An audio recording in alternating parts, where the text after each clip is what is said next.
A blue-chip panel of national security experts released a stark warning today that Canada is simply not prepared to deal with a world of growing and complex security threats, including from our closest ally. Our chief political correspondent, David Akin, joins us. And David, it sounds like we need a complete security overhaul here.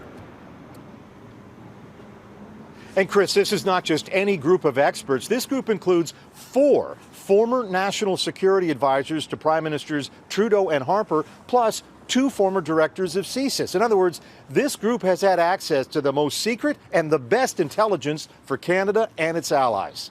We are now in a security environment that poses a number of dangers for the West, including Canada. Whether it's economic espionage, foreign interference in domestic politics, or cyber attacks, Canada's security agencies and armed forces are not well prepared to deal with emerging threats. We're not saying that Armageddon is around the corner, but you connect a lot of these threats, you put them together. It's a dangerous world.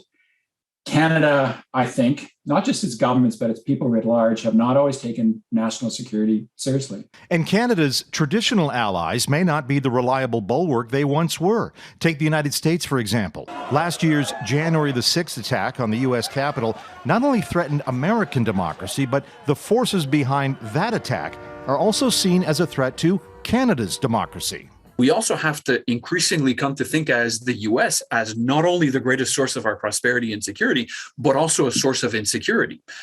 We see it, for example, with growing transnational ties between right-wing extremists in Canada and in the U.S. The Prime Minister says he agrees with the diagnosis.